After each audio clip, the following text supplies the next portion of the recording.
الحمد لله وكفى وسلام على عباده الذين اصطفى أما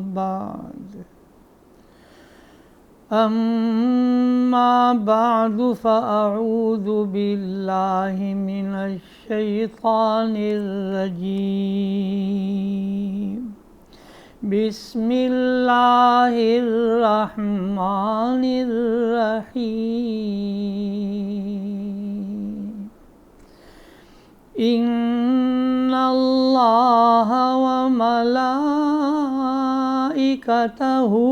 يصلون على النبي يا أيها الذين آمنوا صلوا عليه وسلموا تسليما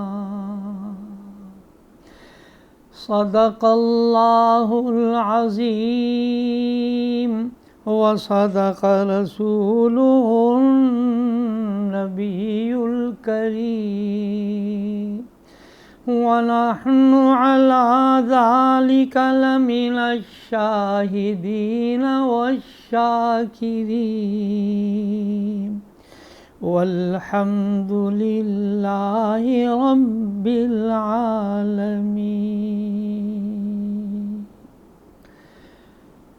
حضرات محترم، میرے بھائی بہنوں بیٹیوں، رمضان کے بارے میں آپ حضرات کے سامنے فضائل بھی بیان کر رہا ہوں، مسائل بھی بیان کر رہا ہوں، اور یہ میں خاص طور پر یہ عشرہ کہ جس کو مغفرت کا عشرہ ہے، بخشش کا عشرہ ہے، اور میں نے درخواست کی تھی کہ مغفرت کی دعا مانگے، رب اغفر وارحم وانت خیر الراحمین۔ قرآن کریم میں جگہ جگہ پر اللہ جل شانہ نے یہی فرمایا ہے کہ اللہ سے مغفرت مانگے۔ ان اللہ یغفر الذنوب ان اللہ یغفر الذنوب جمیعا۔ اللہ نام ہے اس ذات کا جو سارے کے سارے گناہوں کو بخشنے والی ہے۔ یہ اب 10 دن میں سے اب 17 رمضان جو ہے وہ شروع ہو گیا ہے۔ میں آپ تمام حضرات سے درخواست کروں گا کہ اب 2-3 دن اللہ کی بارگاہ میں سجدے میں پڑھ کر مغفرت کی دعائیں مانگ لیں، پھر آئندہ سال تک یہ مغفرت کا عشرہ ہمیں نہیں ملے گا۔ 2 نفل پڑھیں تو آپ سجدے میں چلے جائیں۔ میں نے درخواست کی تھی کہ سبحان ربی العظیم اور سبحان ربی الاعلیٰ کے بعد رکوع میں یہ پڑھ لیا کریں، ربی اغفر لی ربی اغفر لی ربی اغفر لی۔ تو مغفرت کا عشرہ ہے، اور جناب رسول اللہ صلی اللہ علیہ وسلم نے سجدے میں ہمیں حکم دیا ہے کہ اپنی تسبیحات پڑھنے کے بعد یہ دعا مانگا کریں۔ ایک دعا اور بھی خدا کرے کہ وہ بھی یاد ہو جائے۔ حضرت صلی اللہ علیہ وسلم نے سورہ اذا جاء نصر اللہ کے بعد جب یہ آیت آئی فسبح بحمد ربک واستغفر، تو اس کے بعد آپ نے رکوع اور سجدے میں ہمیشہ یہ دعا مانگی ہے تسبیحات کے بعد، وہ بھی سن لیجئے۔ سبحانک اللہم ربنا وبحمدک اللہم اغفر لی۔ آپ کو یاد ہوگا کہ میں نے آپ کو روایت سنائی تھی کہ حضرت صلی اللہ علیہ وسلم نے فرمایا جس وقت بندہ سجدے میں جاتا ہے تو بلا تشبیہ کے یوں سمجھے کہ اس کی پیشانی اللہ کے قدموں پر ہے۔ اللہ تو گویا دیکھنے میں تو یہ انسان ایک زمین پر فرش پر سجدہ کر رہا ہے، حقیقت کے اندر جو ہے وہ عرش معلیٰ پر پہنچا ہوا ہے۔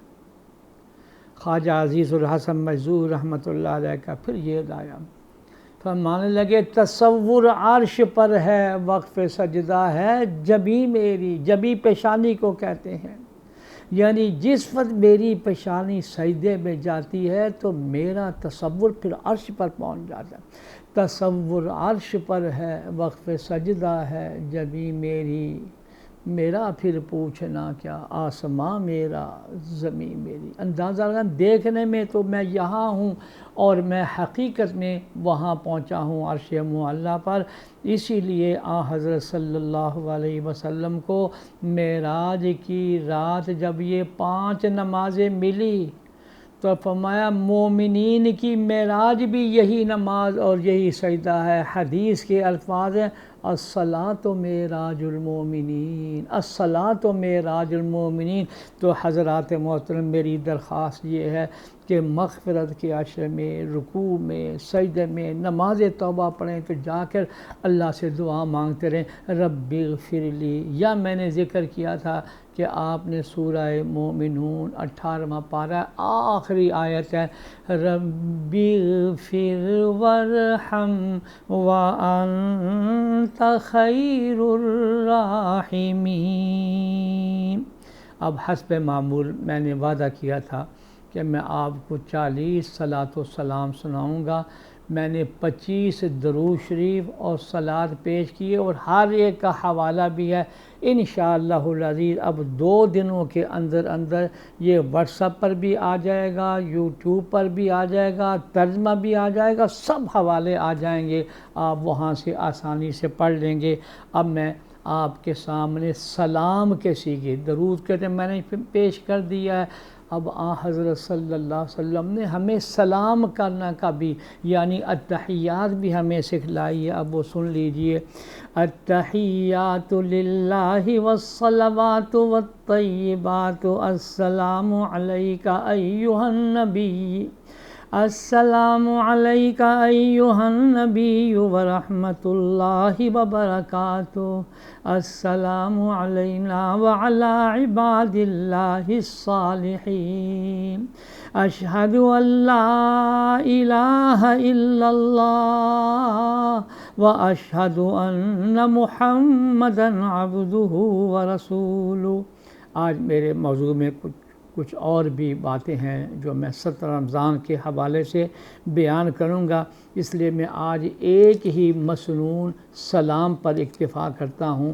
اب میں آپ کے سامنے 2 موضوعات پر جن کا تعلق 17 رمضان کے ساتھ ہے وہ میں آپ کو سنانا چاہتا ہوں۔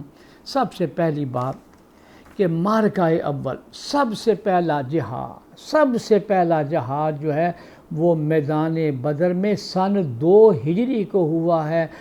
حضرت صلی اللہ علیہ وسلم مدینہ منورہ سے کم و بیش 110 کلومیٹر یہ میدان بدر ہے، وہاں تشریف لے گئے اور اس خیال سے گئے کہ ابو سفیان کا ایک بڑا تجارتی قافلہ گزر رہا ہے اور یہ ہمیشہ تنگ کرتے رہے ہیں۔ مدینہ منورہ میں پہنچنے کے بعد بھی ان کی یہودیوں سے مل کر بڑی سازشیں حملے کی ہوتی رہی ہیں۔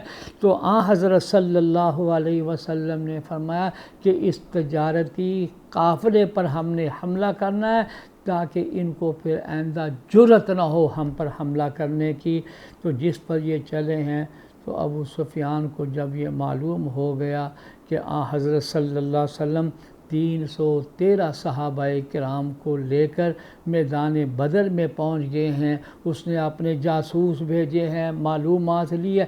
جب اس کو یقین ہو گیا تو اس نے ایک شخص کو بھیجا کہ فوراً مکہ مکرمہ میں جاؤ اور ابو جہل کو جا کر یہ اطلاع کر دو کہ ہم پر حملہ کے لیے مدینہ منورہ سے سینکڑوں صحابہ جو ہیں وہ میدان بدر کی طرف روانہ ہو گئے۔ میرے دوستوں اور بزرگوں، اس میدان بدر کے اندر جو معرکہ اول ہوا ہے اس کے بارے میں آج صرف اتنی بات عرض کروں گا کہ ان بدریین کے بارے میں قرآن و حدیث نے جتنی تعریفیں ان کے بارے میں کی ہیں، 4 پارہ ہے، میں انشاءاللہ آئندہ بھی عرض کروں گا۔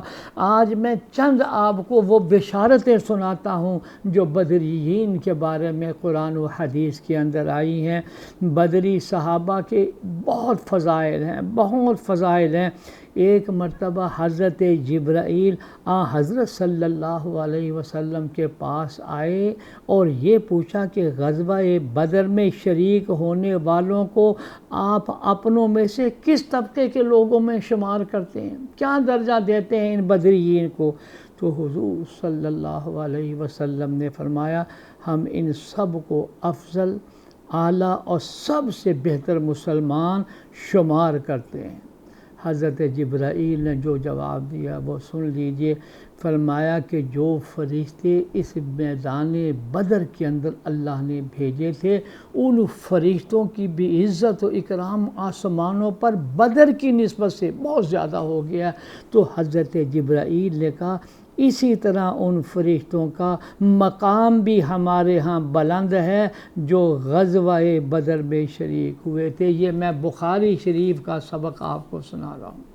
یہ بدریین کے بارے میں ایک اور روایت سن لیجئے کہ حضور صلی اللہ علیہ وسلم نے حضرت عمر فاروق سے فرمایا کہ تحقیق اللہ تعالیٰ نے اہل بدر کی طرف نظر رحمت فرمائی اور یہ کہہ دیا کہ جو چاہے کرو، اللہ نے تمہارے لیے جنت لکھ دی ہے۔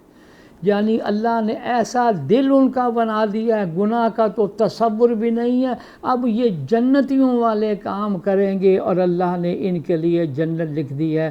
حضرت جابر سے روایت ہے کہ جناب رسول اللہ صلی اللہ علیہ وسلم نے فرمایا جو شخص بدر میں شریک ہوا وہ یقین کر لے کہ اس کو جہنم کی آگ ٹچ نہیں کرے، وہ کبھی جہنم میں نہیں جائے۔ یہ بدریین کے فضائل ہے۔ اہل بدر کی ایک بڑی فضیلت یہ بھی ہے کہ اللہ تعالیٰ نے ان کے اگلے پچھلے تمام گناہ بخش دیے تھے۔ اہل بدر کے فضائل میں یہ بھی ہے کہ جنگ بدر میں اللہ تعالیٰ نے فرشتوں کو نازل کیا اور ان فرشتوں نے اصحاب بدر کے ساتھ مل کر دشمنان اسلام کا مقابلہ کیا ہے، اور اسی جنگ بدر میں حضرت صلی اللہ علیہ وسلم کو حق جل شانہ کی طرف سے یہ ارشاد ہوا کہ یہ 1000 کا لشکر اور سینکڑوں لوگ اس میں مسلح ہیں، اور یہاں سے مدینہ منورہ سے جانے والے لوگوں میں 2 گھوڑے اور 70 اونٹ ہیں، چند تلواریں ہیں۔ تو فرمایا کہ ایک مٹی لو اور وہ ان کفار کی طرف پھینک دو، تو وہ حضرت صلی اللہ علیہ وسلم نے وہ مٹی پھینکی تو جتنے بھی کفار تھے سب کی آنکھوں اور منہ کے اندر وہ مٹی اللہ نے پہنچا دی۔ قرآن کریم گواہی دے رہا وَمَا رَمَيْتَ إِذْ رَمَيْتَ وَلَكِنَّ اللَّهَ رَمَى۔ اے محمد صلی اللہ علیہ وسلم آپ نے مٹی نہیں پھینکی ہے بلکہ اللہ نے اس مٹی کو لے کر ان کی آنکھوں تک پہنچایا ہے، جس کی وجہ سے وہ بہت ہی گھبرا گئے ہیں اور پھر جس انداز کے اندر ان کو شکست ہوئی ہے، ابو جہل کی گردن جس انداز میں اتاری گئی ہے، جس کے بارے میں حضرت صلی اللہ علیہ وسلم کا فرمان ہے اس امت کا یہ فرعون ہے۔ اللہ اکبر۔ 13 سال مکہ مکرمہ میں جس انداز میں جناب رسول اللہ صلی اللہ علیہ وسلم کو اور صحابہ کرام کو اس ظالم نے اور ان کے ساتھیوں نے جو تکلیف پہنچائی ہے وہ تاریخ کا عظیم حصہ ہے۔ بہرحال میرے دوستوں اور میرے بزرگوں، اب میں آپ کے سامنے انشاءاللہ برکت کے لیے چند نام اسماء بدریین کی تلاوت کروں گا، اس لیے کہ ہم نے آخر میں جو دعا مانگنی ہے آپ یقین کر لیں کہ ساری دنیا کا اس پر اتفاق ہے کہ بدریین کے اسماء کے پڑھنے کے بعد جو دعا مانگی جاتی ہے اللہ قبول فرما لے۔ یہ ہے پاکیزہ لوگ۔ یا اللہ ہمیں ان اسماء بدریین کی قدر کرنے کی بھی توفیق دے اور ان ناموں کی تلاوت کی بھی توفیق دے۔ اب میں برکت کے لیے چونکہ 313 پڑھوں گا تو پھر بہت وقت لگ جائے گا، چند نام میں برکت کے لیے پڑھتا ہوں تاکہ آج ہم جب اٹھے یہاں سے تو اپنی دعاؤں کو اللہ سے منظور کرا کے اٹھیں۔ اللہ مجھے بھی اور آپ کو بھی توفیق عطا فرمائے۔ اب بدریین کے نام میں پڑھتا ہوں، بس سن لیجئے۔ بسم اللہ الرحمن الرحیم۔ اللہم انی اسألک بحرمت سیدنا و مولانا محمد صلی اللہ علیہ وسلم والملائکۃ البدریین علیہم السلام وسیدنا ابی بکر الصدیق رضی اللہ تعالی عنہ وسیدنا عمر بن الخطاب رضی اللہ تعالی عنہ وسیدنا علی بن ابی طالب رضی اللہ تعالی عنہ وسیدنا طلحہ بن عبید اللہ رضی اللہ تعالی عنہ وسیدنا زبیر بن العوام رضی اللہ تعالی عنہ وسیدنا سعد بن ابی وقاص رضی اللہ تعالی عنہ وسیدنا سعید بن زید رضی اللہ تعالی عنہ وسیدنا ابی عبیدہ بن الجراح رضی اللہ تعالی عنہم وعن جمیع الصحابۃ اجمعین۔ یہ وہ 10 صحابہ کرام کے نام پڑھے ہیں جن کے بارے میں حضرت صلی اللہ علیہ وسلم نے جنت کی بشارت دے دی تھی۔ میرے دوست اور بزرگوں، یہ معرکہ اول میدان بدر کے اندر جو اللہ نے فتح دی ہے، 70 بڑے بڑے کفار اس میں مارے گئے ہیں، 70 بڑے بڑے کفار قیدی بنائے گئے ہیں۔ تاریخ اسلام کا عظیم معرکہ ہے کہ یہ نہتے بے بس اور بے کس مسلمانوں کے لیے اللہ نے کیسی مدد کی ہے۔ قرآن کریم میں سورہ انفال 9ویں پارے میں بڑی تفصیل سے ذکر آیا ہے۔ رب العالمین فرماتے ہیں، اے محمد صلی اللہ علیہ وسلم، تم نے میری بارگاہ کے اندر بڑی لجاجت کے ساتھ دعا مانگی ہے، اور یہاں تک حضرت صلی اللہ علیہ وسلم نے فرمایا کہ اے اللہ، اگر آج اس امت کو شکست ہوتی ہے اور یہ آج مار کھاتی ہے تو پھر تیری دنیا میں نام لینے والا، عبادت کرنے والا بھی کوئی نہیں ہوگا۔ اللہ اکبر۔ حق جل شانہ نے فرشتے بھیجے، 1000 2000 3000 4000 5000 فرشتے بھیجے ہیں، تو یہ سارا کا سارا شکست جس میں ان مسلمانوں نے بھی شہادت لی ہے، چند ایک صحابہ بھی شہید ہوئے ہیں، لیکن حق جل شانہ نے ایسی فتح عظیم عطا فرمائی ہے کہ تاریخ کے اندر اس کی مثال نہیں ملتی۔ اور میں نے ذکر کیا ان بدریین کے نام کی تلاوت کی بھی کتنی برکت ہے۔ اللہ جل شانہ ہمیں اسماء بدریین کی اور جو قرآن و حدیث میں ان کے فضائل آئے ہیں، ہمیں اس کی بھی قدر کرنے کی بھی توفیق عطا فرمائے۔ دوسری بات جو میں آج آپ کو 17 رمضان کے حوالے سے بیان کرنا چاہتا ہوں، میرے بھائی بہنوں اور بیٹیوں، حضرت عائشہ صدیقہ طاہرہ مطہرہ رضی اللہ تعالی عنہا کی وفات بھی 17 رمضان کو ہوئی ہے، اور سورہ نور کی پہلی آیتیں سورۃ انزلناہا وفرضناہا 10 آیتیں ان کی شان میں نازل ہوئی ہیں۔ حضرت عائشہ فرماتی ہیں، میں تصور بھی نہیں کر سکتی، مجھے یہ تو یقین تھا کہ اللہ کی طرف سے میری برات آئے گی، اس لیے کہ میں بے گناہ ہوں، تہمت لگ رہی ہے، لیکن یہ میرے تصور میں نہیں تھا کہ میرے بارے میں قرآن کریم کی 10 آیتیں اور قیامت تک پڑھی جائیں گی۔ اللہ اکبر، 10 آیتیں نازل ہوئی ہیں۔ آج میں عرض کروں گا حضرت عائشہ صدیقہ رضی اللہ تعالی عنہ کے اس امت پر بڑے احسانات۔ ساری دنیا میں پڑھنے والے طلباء حدیث جو ہیں، وہ جب تک حضرت عائشہ صدیقہ رضی اللہ تعالی عنہ کی 2210 روایتیں جو انہوں نے براہ راست جناب رسول اللہ صلی اللہ علیہ وسلم سے سنی ہے، یہ سب ان کا صدقہ ہے جو ساری دنیا کے اندر مدارس کے اندر وہ روایتیں پڑھائی جا رہی ہیں۔ میرے دوست اور بزرگوں، ذرا تصور تو کریں کہ حضرت صلی اللہ علیہ وسلم کو جتنا تعلق، جتنی محبت تھی۔ مجھے ایک روایت یاد آئی۔ ایک مرتبہ حضرت عمرو بن عاص رضی اللہ تعالیٰ عنہ نے حضور صلی اللہ علیہ وسلم سے دریافت کیا کہ آپ صلی اللہ علیہ وسلم دنیا میں سب سے زیادہ کس کو محبوب رکھتے ہیں؟ آپ صلی اللہ علیہ وسلم نے فرمایا کہ عائشہ کو۔ عرض کیا ہے اللہ کے رسول صلی اللہ علیہ وسلم، مردوں کی نسبت سوال ہے۔ فرمایا کہ عائشہ کے ابو یعنی حضرت ابو بکر صدیق میرے سب سے زیادہ محبوب ہیں۔ میرے دوست اور بزرگوں، حضرت عائشہ صدیقہ کے بہت بہت بڑے احسانات ہیں۔ میں کہتا ہوں کہ صحابہ کرام کو جب بھی کسی مسئلے کے اندر اشکال پیدا ہوا، فوراً آستانہ عالیہ پر گئے ہیں، پردے میں بیٹھے ہیں، اور وہاں حضرت صلی اللہ علیہ وسلم کی وہ احادیث جو حضرت عائشہ صدیقہ رضی اللہ تعالی عنہا کو یاد تھیں، وہ روایتیں صحابہ ان سے سنتے تھے۔ اللہ جل شانہ ان کے درجات کو بلند فرمائے، اور اللہ جل شانہ ہمیں بھی ان صحابہ کرام کی اور حضرت عائشہ صدیقہ رضی اللہ تعالی عنہ کی قدر کرنے کی بھی توفیق عطا فرمائے۔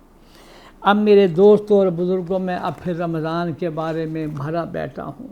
مغفرت کا عشاء جس تیزی سے ساتھ جا رہا ہے، میں کیا کروں؟ ان ساری باتوں کے باوجود دنیا بھر میں پروگرام دیکھے جا رہے ہیں، اس قدر دعائیں مجھے بھی مل رہی ہیں، سٹی 42 والوں کو مل رہی ہیں، ان کے چینل والوں کو مل رہی ہیں، لیکن ساتھ ہی ساتھ مجھے دکھ اس وقت ہوتا ہے کہ جہاں ایک طرف یہ درس چل رہا ہوتا ہے اور دوسری طرف غفلت اور خدا کی نافرمانی کی چیزیں بھی جمع ہو رہی ہیں۔ یہ منظر اس قدر مجھے تکلیف دیتا ہے جس سے یہ باتیں سامنے آتی ہیں۔ میں اپنی تمام بھائی بہنوں بیٹیوں کو خدا کا واسطہ، رسول اللہ صلی اللہ علیہ وسلم کا واسطہ دے کر منت اور لجاجت سے کہتا ہوں کہ یہ مغفرت کے ایام پھر پتہ نہیں زندگی میں ملتے ہیں یا نہیں ملتے ہیں، ان کی قدر کریں اور پھر اپنی مغفرت اور بخشش کا سامان پیدا کر لیں۔ اللہ جل شانہ ہمیں ان مغفرت کے ایام کی قدر کرنے کی توفیق عطا فرمائے۔ قرآن کریم میں جگہ جگہ رب العالمین فرماتے ہیں مغفرت مانگو، بخشش مانگو، گناہوں سے معافی مانگو، میرے دربار کے اندر آ جاؤ، میں سارے کے سارے گناہوں کو محو کر دوں گا، مٹا دوں گا۔ یہ اللہ نے ہمیں بخشش کا، مغفرت کا عطا عطا فرمایا۔ یا اللہ ہمیں قدر کرنے کی توفیق عطا فرما۔ اب میں رمضان کے فضائل میں ایک حدیث سنانا چاہتا ہوں، یہ سن لیجئے۔ حضرت ابو سعید خدری رضی اللہ تعالی عنہ سے روایت ہے کہ رسول اللہ صلی اللہ علیہ وسلم نے فرمایا کہ جب رمضان کی پہلی رات ہوتی ہے تو آسمانوں کے دروازے کھول دیے جاتے ہیں، پھر ان میں سے کوئی دروازہ بند نہیں۔ یہ ہے رمضان۔ اللہ وہ کس قدر رب العالمین آسمان دنیا پر آ کر یہ ہم سے یہ کہہ رہے ہیں، کوئی سوال کرنے والا ہے، کوئی گناہوں کی معافی چاہنے والا ہے، کسی کی کوئی حاجت ہے، رب العالمین فرماتے ہیں میرے دربار میں آؤ، میری تو شان یہ ہے کہ ادعونی استجب لکم، میرے دربار میں آؤ، دعا مانگو، میں وعدہ کرتا ہوں کہ میں تمہاری دعاؤں کو قبول کر لوں گا۔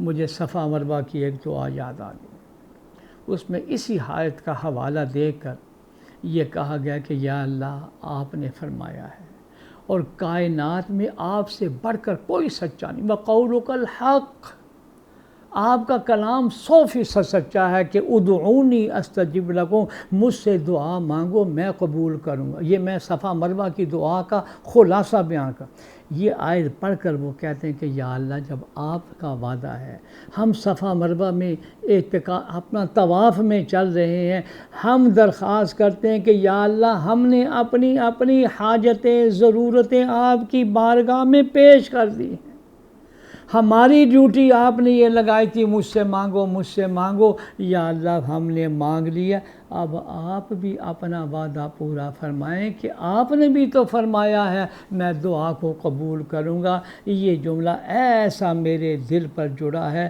کہ رب العالمین کی رحمت کو کھینچنے کے لیے یہ عجیب جملہ ہے۔ بہرحال یہ روایت سن لیجیے کہ رسول اللہ صلی اللہ علیہ وسلم نے فرمایا جب رمضان کی پہلی رات ہوتی ہے تو آسمانوں کے دروازے کھول دیے جاتے ہیں، پھر ان میں کوئی دروازہ بند نہیں ہوتا یہاں تک کہ رمضان کی آخری رات ہو جاتی ہے، اور کوئی ایماندار بندہ ایسا نہیں جو ان راتوں میں سے کسی رات میں نماز پڑھے مگر اللہ تعالیٰ ہر سجدے کے عوض، اللہ جی ہمیں ایمان کامل عطا، ہر سجدے کے عوض حضرت صلی اللہ علیہ وسلم فرما رہے 1,500 نیکیاں اللہ جل شانہ لکھ دے، ایک سجدہ 1,500 نیکیاں لکھ دیتے ہیں۔ اور پھر یہ فرمایا اور اس کے لیے جنت میں ایک گھر سرخ یاقوت کا، اللہ چمکتا ہوا جنت میں گھر جس کے 60,000 دروازے ہوں گے۔ آئے میرے اللہ، ایسے نہیں فرمایا حضرت صلی اللہ علیہ وسلم نے جنت نام ہے اس جگہ کا جو نہ کسی آنکھ نے دیکھی، نہ کسی کان نے سنی، نہ کسی تصور کے اندر بھی جنت کا وہ نقشہ آ سکتا ہے جو اللہ جل شانہ ایمان کی برکت سے اہل ایمان کو عطا فرمائیں گے۔ 60,000 جس کے گیٹ اور دروازے ہوں گے، اور اس کے لیے جنت میں گھر سرخ یاقوت سے ہوگا، اور جس کے 60,000 دروازے ہوں گے، اور ہر دروازے کے متعلق ایک محل سونے کا ہوگا جو سرخ یاقوت سے آراستہ ہوگا۔ یہ میں حدیث کا ترجمہ سنا رہا ہوں۔ پھر جب رمضان کے پہلے دن کا روزہ رکھتا ہے تو اس کے سارے کے سارے گزشتہ گناہ معاف ہو جاتے ہیں۔ خوش نصیب ہیں وہ لوگ کہ جن کو اللہ جل شانہ روزے کی توفیق عطا فرماری۔ الحمدللہ لوگ بہت روزہ رکھ رہے ہیں، تکلیف میں بھی ہیں، بیمار، اتنی بڑی نعمت کہ ایک روزہ رکھے اور سارے گناہ اللہ جل شانہ جو گزشتہ رمضان سے لے کر اب تک ہوئے سارے کے سارے، اور اسی طرح ہر روز صبح کی نماز سے لے کر آفتاب کے غروب تک اللہ 70,000 فرشتے اس کے لیے مغفرت کی دعا مانگتے ہیں۔ یہ ہے مغفرت کا عشرہ، یہ ہے میرا موضوع آج کا کہ رب العالمین 70,000 فرشتوں کی ڈیوٹی لگاتے ہیں، مغفرت مانگو، بخشش مانگو ان روزے داروں کے لیے، اور یہ جتنی نمازیں رمضان کے مہینے میں پڑھے گا، خواہ دن کو خواہ رات کو، ہر سجدے کے عوض، ہر سجدے کے بدلے میں ایک درخت ملے گا جس کے سائے میں سوار 500 سال تک سفر کرتے رہیں گے۔ تصور کر سکتے ہیں کہ ایسے درخت کا، ایسی جنت کا، ایسے 60,000 دروازوں کا، اور یہ میں جناب رسول اللہ صلی اللہ علیہ وسلم کی روایت سنا رہا ہوں، حوالہ میرے ذمے ہے، میں جسے اگر کوئی بھی پوچھے گا تو میں ذکر کر دوں گا۔ بہرحال میرے دوست اور بزرگوں، یہ قیمتی لمحہ، یہ مغفرت کا عشاء جس میں اب صرف تھوڑا سا وقت رہ گیا ہے، جتنا بھی وقت لگتا میں بار بار عرض کرتا ہوں، یہ 2 رکعت توبہ پڑھنی ہے مغفرت کے لیے، یہ سجدے میں پڑھ کر دعا مانگنی ہے رب اغفر لی مغفرت کے لیے، یہ رکوع میں دعا مانگنی ہے مغفرت کے لیے۔ قرآن کریم نے کئی مقامات پر یہ ذکر کیا ہے دعائیں مانگو اللہ بڑا بخشے، انہو کان غفارا، کہیں یہ فرمایا نبئ عبادی انی انا الغفور الرحیم، میرے بندوں کو بتلا دو کہ میں تمہارا رب اور خالق ہوں، میرا تو نام ہی غفور الرحیم ہے، میں بہت بخشنے والا ہوں، بہت رحم کرنے والا ہوں۔ میں نے کل آیت پڑھی تھی لا تقنطوا من رحمت اللہ، اللہ کی رحمت سے کبھی مایوس نہ، ان اللہ یغفر الذنوب جميعا، رب العالمین کی شان یہ ہے کہ سارے گناہوں کی مغفرت فرماتے ہیں، بخشش فرماتے ہیں، اور ان کا نام غفور الرحیم ہے۔ میرے دوست اور بزرگوں، اللہ تعالیٰ مجھے بھی اور آپ کو بھی توفیق عطا فرمائے۔ اب میرا جی یہ چاہ رہا ہے کہ میں آپ کے سامنے چند اشعار ایسے پڑھوں کہ جس کی وجہ سے ہمارے دلوں پر غفلت کے جو دبیر اور موٹے موٹے پردے آ گئے ہیں، اللہ جل شانہ اس کو دور فرما دے۔ ہم اس قدر غفلت میں پڑ گئے ہیں، سینکڑوں ہزاروں جنازے پڑے ہیں، اور اس کرونا وائرس نے جس انداز میں حملہ کیا، اللہ اکبر۔ آج بھی میں آ رہا تھا تو میو ہسپتال کے میرے ملنے والے ڈاکٹر ہیں، کہنے لگا جی وہ ڈاکٹر، اس کا بیٹا، اس کا بھائی اور فلاں کرونا وائرس میں پھنس چکے ہیں۔ یہ ابھی کی خبر دے رہا ہوں، میرا بہت محبوب ڈاکٹر، اللہ ان کو بھی اور جتنے بھی ڈاکٹر، عملہ، نرسیں یا جتنے بھی اس وائرس کے اندر پھنسے ہوئے ہیں، یا اللہ ساری دنیا کے مریضوں کو شفا دے یا رب۔ اب میرا جی یہ چاہتا ہے کہ ان ساری باتوں کے باوجود ہمارے دلوں میں ایمان کا نور، ایمان کی چاشنی، عمل کی طرف ہم متوجہ نہیں ہوتے۔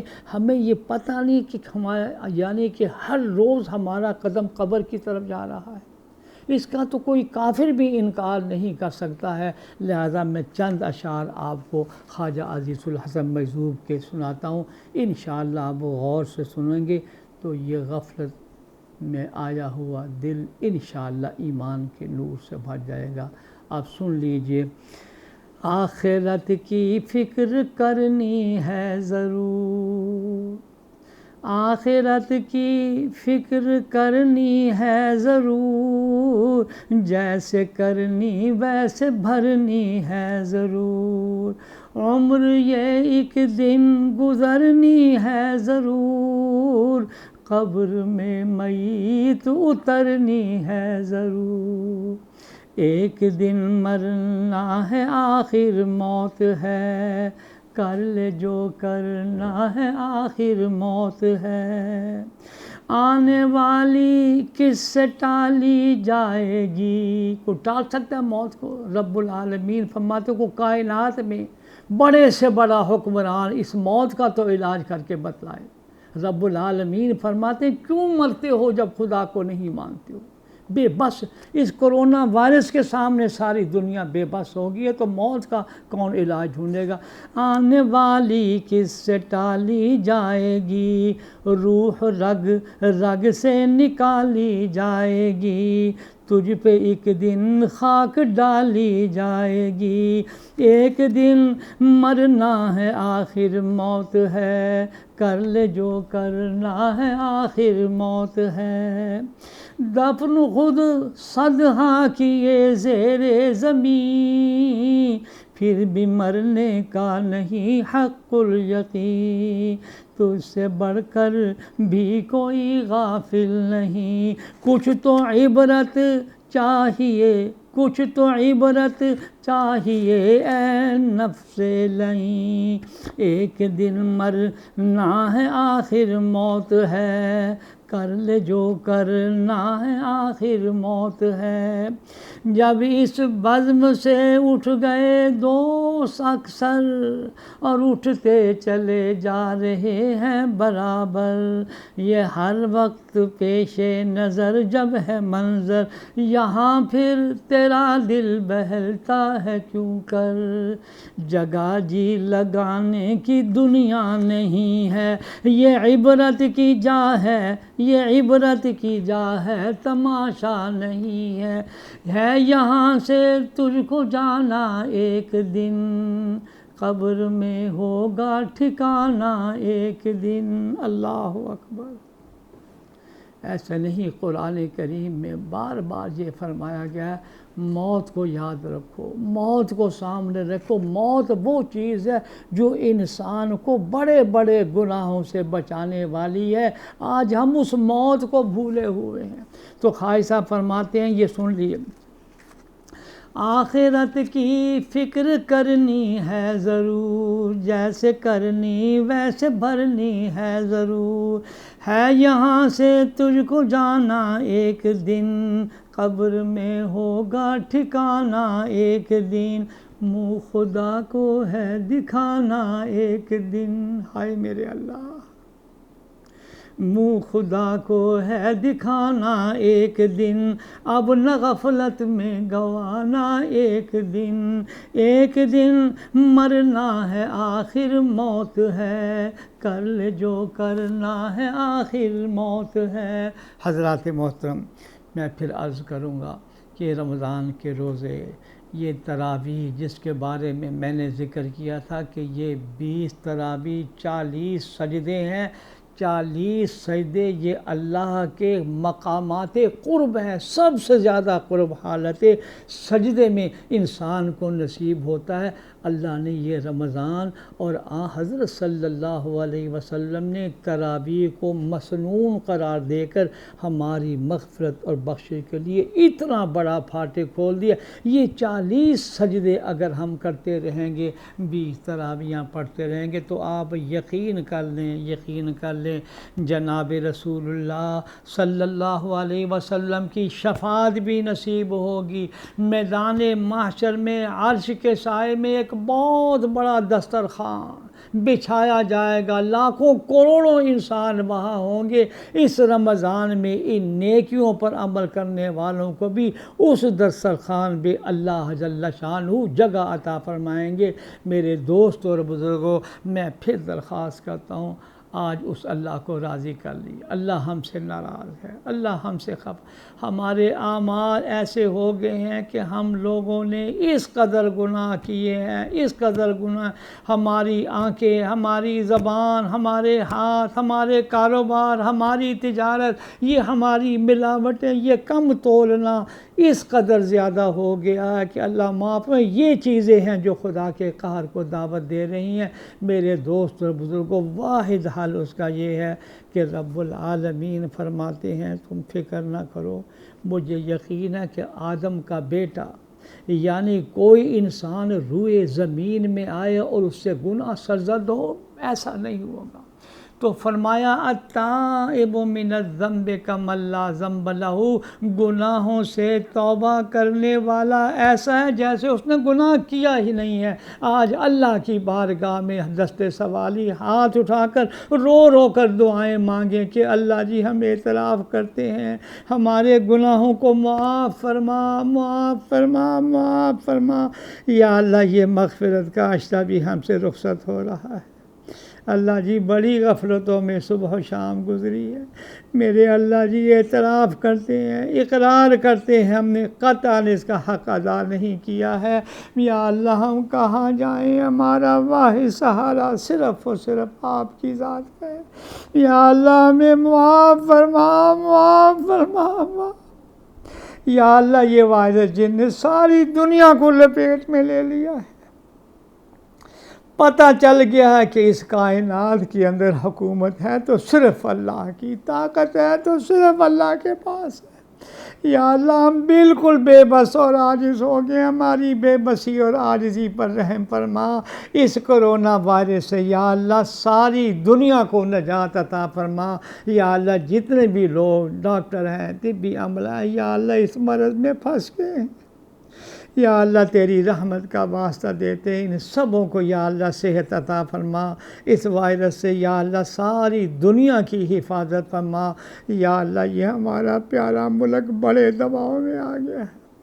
یا اللہ یہ ہمارا ظالم پڑوسی جس انداز کے اندر یا اللہ ہم پر حملے کی تیاریاں کر رہا ہے اور جس انداز کے اندر یا اللہ ہمیں ڈرا رہا ہے، خوف زدہ کر رہا ہے، اللہ جی ہمارا واحد سہارا صرف آپ کی ذات کا ہے۔ یا اللہ اس ظالم پڑوسی کے فتنے سے، شرور سے یا اللہ اس پیارے ملک کی حفاظت فرما دے۔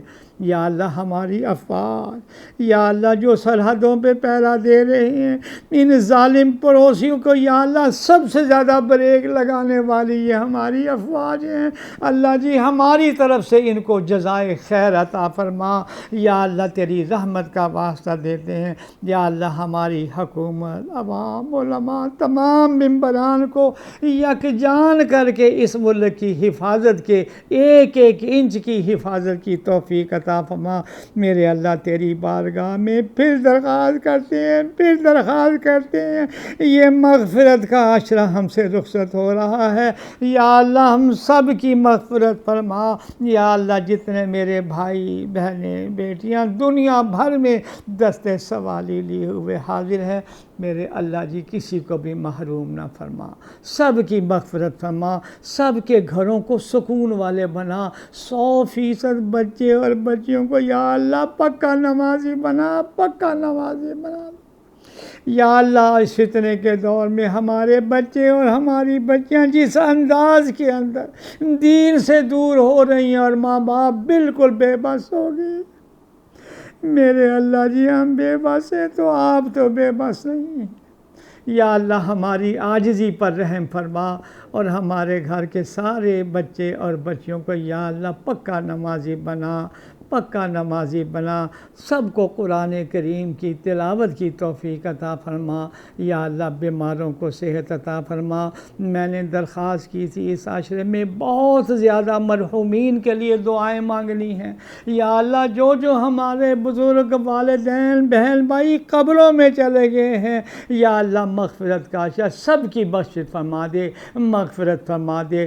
بہت سارے احباب نے دعاؤں کے لیے کہا، خصوصاً میں پھر درخواست کرتا ہوں جامعہ اشرفیہ کے سینئر استاد شیخ الحدیث حضرت ڈاکٹر علامہ خالد معمور صاحب، آج بھی اطلاع آئی ہے کولے کی ہڈی ٹوٹی ہے، 90-95 سال تک کی ان کی عمر ہے، بڑی تکلیف میں ہے۔ یا اللہ اس اللہ کے ولی کو اور تمام بیماروں کو صحت عطا فرما دے، سب پر نظر کرم فرما، نظر رحم فرما۔ یا اللہ جہاں بھر کے مظلوم یا اللہ کشمیر کے نہتے مظلوم مسلمان ہمارے بھائی بہنیں بیٹیاں بڑی تکلیف میں، برما کے مظلوم مسلمان، فلسطین کے، شام کے، یا اللہ سارے ہندوستان کے مسلمان بلاؤں میں پھنس گئے ہیں۔